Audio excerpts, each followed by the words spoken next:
Empezamos. Resultados de Geogroup. Varios puntos clave y mensajes clave que después iremos desarrollando más detenidamente. El EBITDA ajustado ha sido de 130,9 millones versus 125,2 millones el mismo trimestre del año pasado. Han presentado los resultados del primer trimestre de 2023, entonces comparamos primer trimestre de 2023 con primer trimestre de 2022 y ha aumentado ligeramente el EBITDA.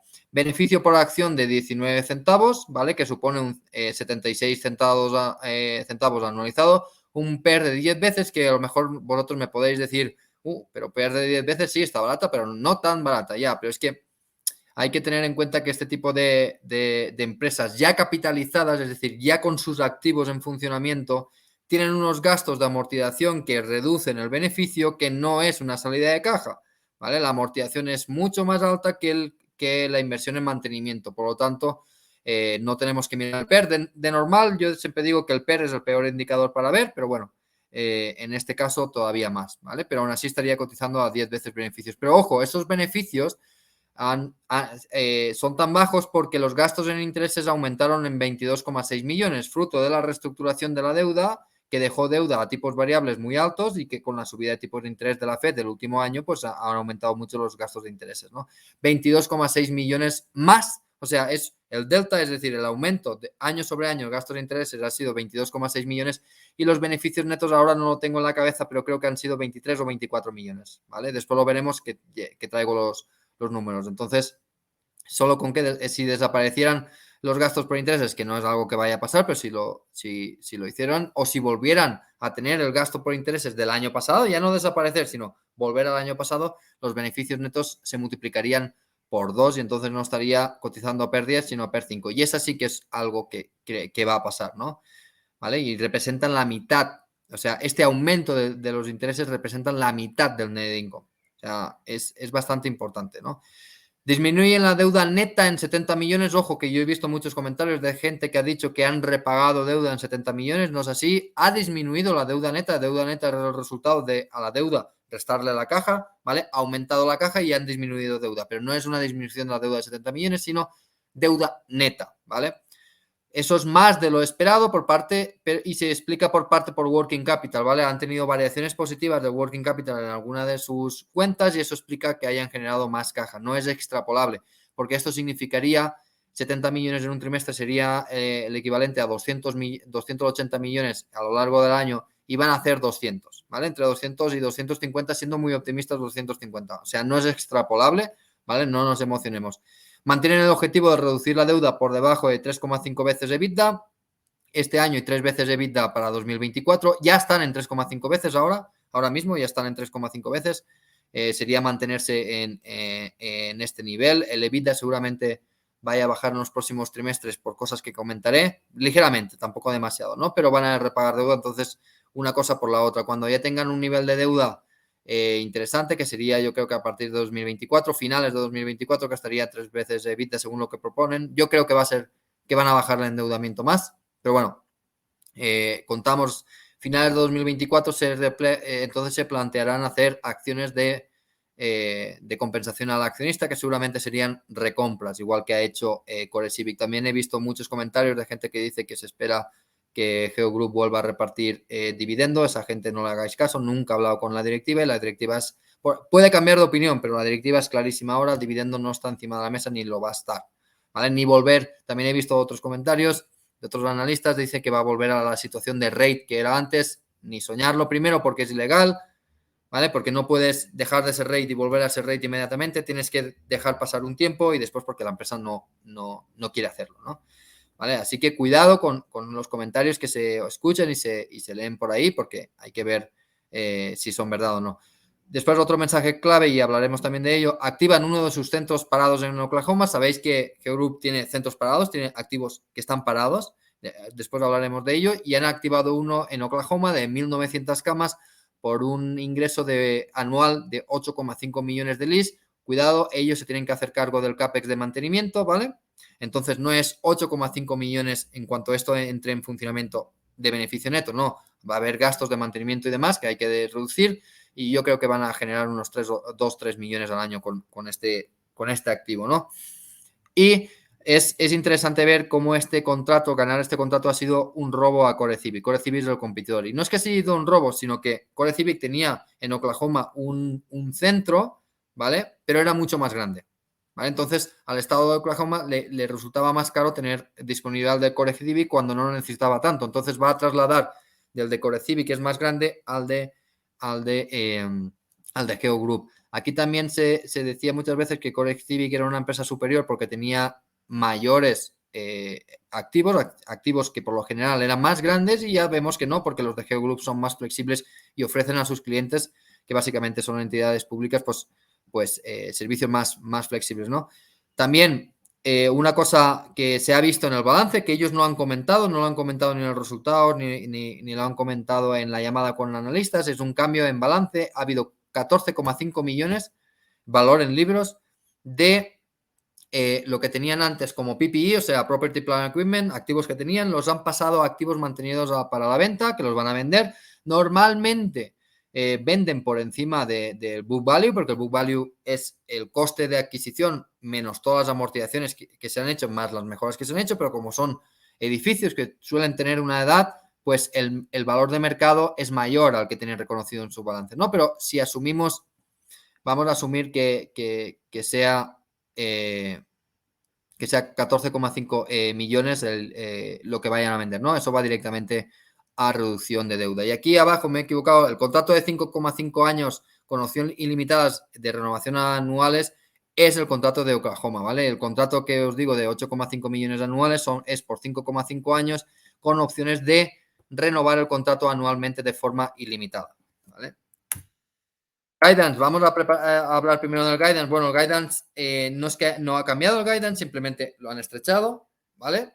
Y a medida que va avanzando cada trimestre lo van a ir estrechando más. Y para el guidance voy a comentar primero el Q2 y después voy a comentar la imagen que veis a la izquierda. Para el segundo trimestre esperan unos beneficios netos entre 24 y 26 millones y un EBITDA ajustado entre 124 y 129 millones.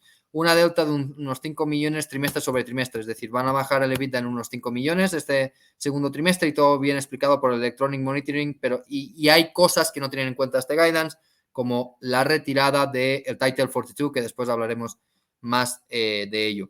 Lo que digo es que este guidance para el segundo trimestre refleja la desaceleración del EBITDA provocado con la alta probabilidad por la disminución de ingresos de Electronic Monitoring, a la espera que se anule Title 42. Entonces, ¿qué es lo que pasa aquí? Aquí el Estado está ajustando presupuestos en monitorización electrónica, es decir, lo que llevan brazaletes, pulseras y demás para monitorizar pues, a la gente que monitorizan, ¿vale? Y está bajando los ingresos porque el mismo presupuesto va a tener que financiar el gasto, bueno, no el mismo presupuesto, sino la misma entidad va a tener que financiar los gastos que se pueden venir por la retirada del Title 42 el 11-12 de mayo, ¿vale? En mayo, principios de mayo, segunda semana de mayo, veremos qué es lo que pasa. De esto hablaremos más.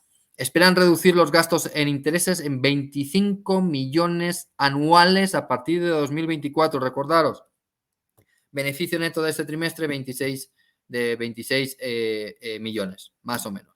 Pues a partir de 2024 anualmente, y eso, bueno, eso sería unos 100 millones de beneficio neto anual, lo que tenemos ahora, pues a partir de 2024, 25 millones anuales de ahorro de intereses. Ojo, eso, solo con eso, si nosotros suponemos que una entrada de caja de 25 millones directamente a la empresa la multiplicamos por 10 para estimar un valor conservador del valor de ese cambio de caja, son 250 millones al año. Cotiza ahora por 900 millones, ¿vale? La empresa. Y ahora ya pasamos a ver el guidance ya para todo el año. Pues para todo el año estiman unos ingresos de entre 2.380 millones a 2.460 millones, y como digo, están estrechando el margen. Un beneficio neto entre 105 millones y 125 millones, ¿vale? Y eso no incluye ninguna bajada de intereses por repagos de deuda anticipada, ¿vale? Porque también están mirando de refinanciar la deuda cuanto antes. Ya la refinanciaron el año pasado, la quieren volver a refinanciar cuanto antes. De hecho, por eso yo creo que toda la caja que están generando no la están dedicando a pagar deuda. ¿Por qué? Porque lo que hacen las empresas cuando quieren modificar las condiciones de deuda mejor, pues lo que hacen es van acumulando caja, ¿vale? Y a la hora de renegociar, ellos lo que quieren es renegociar una tasa. Entonces, si te dice un proveedor de deuda, mira, yo te presto 1.000 millones al 5%. Ok, pues yo, esa tasa es la que quiero, pues yo solo pido esos 1.000 millones y con la caja que he ido acumulando pago el resto. Y así es como refinancia, ¿vale? O sea, se hace por tranches, se hace por escalones de deuda. Eso los estudiantes del curso de análisis, que por cierto ya se está acabando y pronto entraremos en el de modelización, pues ya sabéis cómo funciona, ¿no? La cascada de la deuda. Entonces, con respecto al CAPEX, pues CAPEX tienen 3 categorías. Tienen Growth, que van a destinar entre 8 y 10 millones, muy poco. ¿Por qué? Porque Growth, básicamente, Growth y Technology, ¿vale? Que son 8 o 10 millones de Growth y Technology 25 o 30 millones, va muy ligado a la parte de Electronic Monitoring, ¿vale? Entonces van a tener poco CAPEX porque ahí van a crecer poco. Y después Facility Maintenance, que ese es el CAPEX de mantenimiento, que es el que tendríamos que descontar del flujo de caja para calcular el normalizado de entre 45 y 50 millones. En total, CAPEX de 78 a 90 millones, una bajada con respecto a las estimaciones pasadas.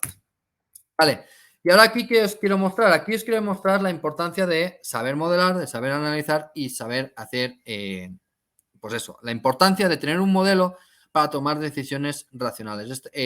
Lo que veis a la izquierda, que es el P&L, el Profit and Loss o el pérdidas y ganancias, la primera columna es el esperado por mí en mi modelo y ese modelo es público, o sea, es público para los que son alumnos del curso, que lo vimos el año pasado, y también es público para aquellos que son pues, los partícipes de tercio, ¿no? Y a la derecha el real. Entonces, como veis, si vamos a la línea de EBIT, yo esperaba un EBIT de 91 millones y han hecho 93 millones, ¿vale? Muy cuadrado, y la diferencia ha estado en depreciación y amortización y en gastos generales, que yo los tenía puestos como, o sea, ha habido una variación en gastos generales que no lo tenía en cuenta, pero bueno, 2 millones de diferencia. Lo que sí he fallado ha sido en el interest expense, es decir, han tenido más aumento de gastos de intereses que el que yo tenía previsto. De hecho, son 5 millones de diferencia, pero cuidado que ahora ya empiezan a tener ingresos por intereses, porque ya tienen caja y están ingresando por la caja que tienen, y eso tampoco lo tenía en cuenta. Entonces, el neto es una variación de 4 millones, ¿vale? ¿Y eso a qué se debe? Pues aquí en la grafiquita de la derecha tenéis otra vez el esperado es la primera columna, el actual, o sea, el real es la segunda columna. Y aquí lo que hemos visto es que yo he infraestimado en los intereses que iban a pagar, ¿no? Los intereses se estaban actualizando y este modelo que es del anterior trimestre no incrementé suficiente los intereses que estaban pagando. Por una mezcla de dos cosas. Primero, porque la Fed ha subido los intereses más de lo que el mercado esperaba. Yo utilicé la curva de tipos implícita del mercado para hacer estas estimaciones y se quedó corta. Y después el mix, porque ellos van pagando deuda, pero no siempre pagan la más cara ni la más barata. Es el mix. Eso afecta muchísimo, ¿no? Yo había previsto también que repagarían 11 millones de deuda y han acabado repagando 37 millones. O sea, han hecho 3 veces más, en parte financiado por el working capital, ¿vale? Y al final, beneficio por acción que yo calculé de 0,24 centavos y han hecho 0,22 centavos por acción. Por lo tanto, muy equivalente, resultados buenos, en línea de lo esperado, no cambia absolutamente nada. Después, más modelización. Por aquí tenemos los datos de ingresos y operating profit por línea de negocio, ¿vale? Por línea de negocio. Y como veis, acerté en prácticamente todo, excepto que en el Electronic Monitoring infraestimé la bajada trimestral de ingresos, que por cierto, aquí la información siempre se ve año sobre año, pero en este caso es importante verlo también trimestre sobre trimestre, porque cuando es un negocio tan estable, lo que nos interesa ver es el delta trimestral. ¿Y por qué ha bajado los ingresos? Por lo que he comentado antes, están preparando sus clientes el presupuesto para hacer eso, ¿no? Pero por otra parte, el operating profit lo clavé casi, yo dije 71 millones y han hecho 72 millones, y es en parte por el mix de producto, ¿no? Han cambiado, han reducido ingresos, pero el mix del producto es distinto, por lo tanto mantienen el operating profit. ¿Esto de qué me sirve y de qué sirve hacer este modelo? Pues bueno, ahora ya he visto lo que ha pasado este trimestre, modifico e implemento para el siguiente trimestre, ¿vale? Y así, trimestre a trimestre, nuestro modelo y nuestro entendimiento de la empresa van mejorando, ¿no? Y a la parte de derecha, que veis los revenue año sobre año y el operating profit año sobre año, básicamente, pues acerté en casi todo, ¿no? Más cosas. Explicación de la desaceleración de Electronic Monitoring. Aquí os pongo dos, una pregunta y respuesta, ¿vale? Sobre este programa, ¿no? Y básicamente lo que te están diciendo en las dos respuestas es lo mismo. Mira, y es lo que os he dicho yo. Este segmento de monitorización electrónica, nuestro cliente, el programa ICE, al final es, el programa ISAP dentro del ICE, ¿vale? El programa ISAP está dentro del presupuesto del ICE y el ICE es el que va a tener que sufragar el presupuesto para cuando se quite el Title 42. Y para aquellos que no conocéis, el Title 42 es la regla que se impuso durante el COVID, que lo voy a explicar de manera sencilla, ¿vale? No es exactamente así, pero para que entendáis. Básicamente se prohibía pedir el asilo a extranjeros. ¿Qué es lo que está pasando ahora? Y después lo veremos con datos que da la compañía. Ahora va a desaparecer el Title 42. ¿Por qué? Porque en mayo desaparecen las regulaciones de que se implementaron como emergencia durante la pandemia y va a desaparecer, a no ser que algún juzgado lo paralice, que están los juzgados del sur mirando esto. Yo he visto muchos comentarios también de analistas que no es verdad, de que se va a quitar el Title 42 en mayo. Mirad los comentarios de Core Civic, mirad los comentarios de GeoGroup, mirad los comentarios de todos los analistas especializados y todo. Es posible que no se quite, ¿vale? Pero pues, por razones que están no están bajo el control de las empresas ni de los analistas, están bajo el control de los jueces y nadie puede especular sobre lo que van a hacer los jueces. Entonces, información que tenemos veraz con datos que se quite en mayo. Si en mayo no se quita, es algo que está fuera de nuestro control. Y de hecho, como está fuera de nuestro control, tanto GeoGroup como el competidor Core Civic no incluyen la retirada del Title 42 en sus estimaciones, ¿vale? Entonces, el guidance no incluye la potencial aumento de ingresos y beneficios que tendrían estas dos empresas por la retirada del Title 42. Y por cierto, GeoGroup es el que tiene más activos en las fronteras. Entonces es quien se vería más beneficiado, ¿no? Más cosas. Tenemos que hablar de los catalizadores de la empresa y un primer catalizador de la empresa es la reducción de deuda. Fijaros, aquí os pongo el esquema de deuda para los próximos años, ¿vale? A partir del segundo trimestre. Pues en 2023 hay un total de deuda que vence que son de 44 millones. En 2024, 68 millones. 2025, 44 millones. 2026 ya empieza lo gordo. 385 millones y en 2027 895 millones. Estos vencimientos que están en 2026 y 2027 antes estaban en 2023-2024, que es por lo que hicieron la reestructuración de la deuda. Aquí, ¿qué es lo que va a pasar? Pues que se van a quitar deuda trimestre y en cuanto lleguen a una zona buena, por debajo de 3 veces EBITDA de endeudamiento, van a refinanciar la deuda, que no significa que la vayan a atrasar más en el tiempo, sino que van a asegurarse de que baje, como su calidad crediticia aumenta, va a bajar el coste de la deuda. Y al bajar el coste de la deuda se libera caja para repagar más deuda, ¿no? Entonces, eso es un catalizador que tenemos que ir tomando en cuenta, ¿no? Que van a ir pagando deuda, la van a reestructurar, eso les liberará muchísima caja y a la vez podrán repagar más deuda. Será como una bola de nieve que va cayendo y cada vez es más grande, más grande, más grande. Es el efecto capitalización que tiene el repago de la deuda a las empresas que están endeudadas pero que tienen capacidad de repago. Catalizador 2, activos sin uso. Esta es la foto actualizada de los activos sin uso, ¿vale? Es decir, los activos que están parados. Y a la derecha tenéis mi estimación del valor de mercado de esos activos actualizado, porque ahora, como os he dicho, hay uno de los activos que tenían en Oklahoma que ya no está en desuso. Vuelve a estar en uso. Entonces les queda 11.166 camas, ¿vale? Estos activos se miden por camas porque al final la cantidad de camas define la cantidad de clientes que podrían tener, ¿no? Por decirlo de alguna manera. El book value es de 278 millones. Eso ya, solo el book value, solo el valor que está en el balance, ya representa el 30% de la capitalización bursátil. Pero si hacemos una estimación del valor de mercado de estos activos y para el bear case lo que he cogido es el valor de transacciones pasadas de ese tipo de activos, nos sale 450 millones de valor de mercado.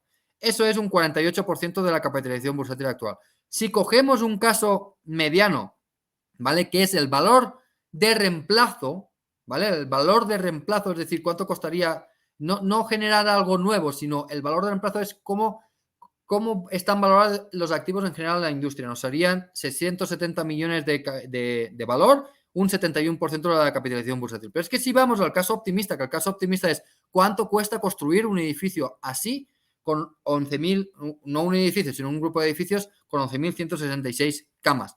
eso sería un valor de 893 millones de dólares, que es el 95% de la capitalización bursátil. Entonces, aquí estamos en un rango entre el 30 y el 95%. Quedaos con lo más conservador, entre un 30 y un 45, por decir algo.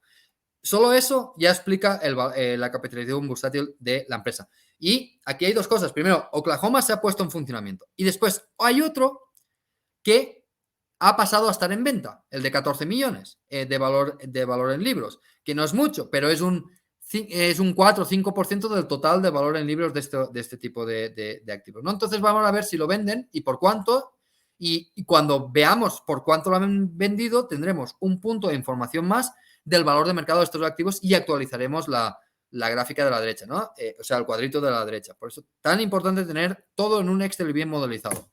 Catalizador 3, Title 42. ¿Vale? Aquí vamos a ver varios mensajes. Mensajes de Geo Group en la llamada de resultados.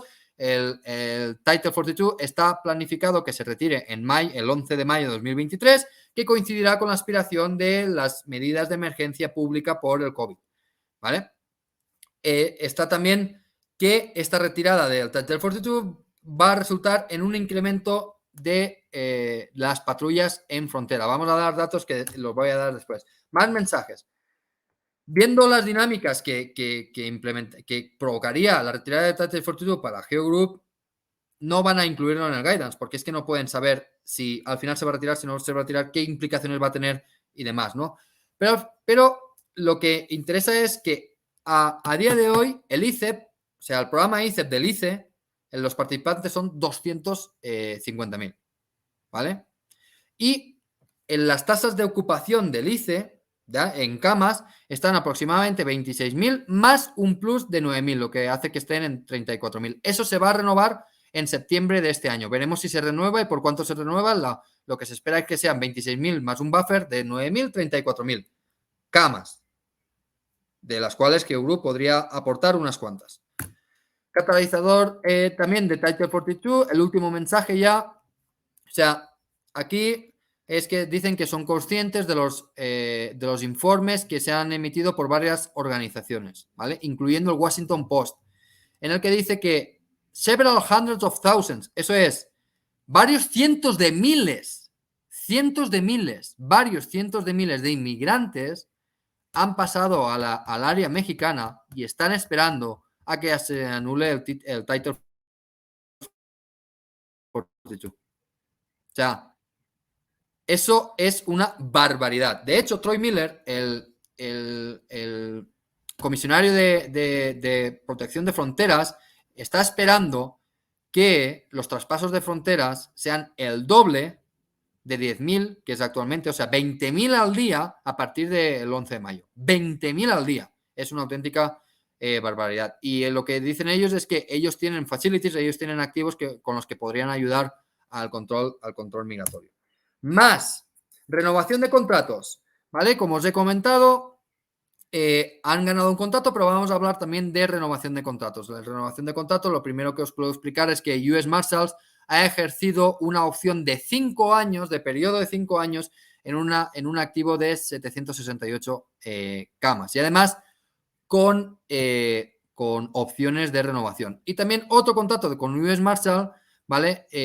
Se renueva en septiembre de 2023 y ellos esperan que lo vayan a conseguir la renovación. Y aquí tenéis un poco la historia de tasas de renovación. En lo que va de 2023 vamos a un 100%, 2022 fue un 93,3%. ¿Y por qué esas tasas antes eran menores? Porque a nivel federal Biden, cuando entró, quiso quitar todos los contratos posibles a las cárceles privadas a nivel federal, pero no afecta a nivel estatal. Entonces, ahora que están ya todo ese ruido ya está limpio, ahora a nivel estatal están haciendo todas las renovaciones que se les presenta. Y aquí, pues eso, el estado de Arizona ha renovado 3.400 camas. Además, en julio empieza el contrato de Healthcare en Australia. Esto lo comenté ya en la anterior presentación de resultados. Ganaron un contrato de Healthcare en Australia que antes, como eran rate, no podían tener y ahora lo han ganado y que estiman generar unos ingresos anuales de 33 millones y yo estimo que una caja por las operaciones de 3 a 4 millones anuales, ¿vale? Que eso es pues entre 30 y 40 millones de valor para una empresa que cotiza por 900. Es bastante importante, ¿no? Es bastante importante. Y bueno, y con esto ya llegamos al consenso de analistas. El consenso de analistas, la verdad es que no hay mucha gente que la siga, yo y 4 frikis más. El consenso de analistas estima un precio objetivo de $14 para dentro de un año. Para mí es menos. Ya sabéis, algunos sabéis que publiqué la tesis en Transylvania Research y le puse un precio objetivo por debajo de eso, pero bueno, aún así, el consenso de analistas espera un retorno del 92%. Llegó a estar en $12. Ha vuelto a bajar a 7, no hay nada que destacar, los resultados están bien, la tesis está desarrollando como se espera. Lo único que a lo mejor podríamos destacar es que hay un 20% de las acciones en corto, ¿vale? Hay inversores que están en corto, normalmente estos inversores son los más inteligentes que hay, ¿vale? Pero aquí a mí lo que me parece es que aumentaron mucho las posiciones en cortos en empresas con un alto porcentaje de su deuda tipo variable y que les fastidiaría el tipo de interés y por eso se pusieron en corto, ¿no? Podría ser una explicación, no lo sé, pero esa sería una explicación. Y en términos de generación de caja y demás, pues para 2023 el consenso de analistas espera que genere Geogroup 222 millones y para 2024 224 millones. Yo creo que para 2023 será menos, ligeramente menos, y para 2024 será bastante más, ¿vale? Por el efecto de repago de deuda. Edgar, te pregunta Von Mises si podría afectar a la empresa, te lo pongo en pantalla. Es que prefiero hacértela ahora que estás hablando de Geo antes que después. Si podría afectar a la empresa el nuevo acuerdo por el cual Estados Unidos le va a mandar inmigrantes ilegales a países europeos. No se ha acordado eso todavía. Pero o sea, le podría afectar negativamente cuando ahora no están, o sea, no, porque ahora no están con la capacidad tienen al 50%. Entonces, lo tomado por los servidos. Si se fueran tantos inmigrantes, cosa que no se ha aprobado todavía, pues lo comido por los servidos. O sea, no cambiaría. Cambiaría un escenario súper optimista, pero no cambiaría. Y también Agustín te dice si en un escenario de crisis económica podría ser mayor la estimación del precio de la acción. Porque la gente cambiaría. Sí, yo de hecho estoy convencido de que si la narrativa cambia a crisis de verdad, Geogroup se revalorizaría. Por varias razones. Primero, porque los tipos de interés bajarían y como bajan los tipos de interés, Geogroup empieza a generar una cantidad de caja que es terrible. O sea, multiplicarían por 2 los beneficios netos solo con que bajara un poco el tipo de interés. Eso por una parte. Y por otra parte, los inversores cuando deciden no tener riesgo buscan cosas que son tangibles y a corto plazo, es decir, empresas que generen caja ya. Ahora este año se ha vuelto a revertir. ¿Quiénes son las acciones que lo están haciendo mejor? Las de risk, las de crecimiento, las de todo el futuro. Este año lo hemos vuelto a tener, ¿no? Porque la narrativa es que se está implementando, no es que se haya implementado, sino que se está implementando es que la crisis va a ser menor de lo que se esperaba.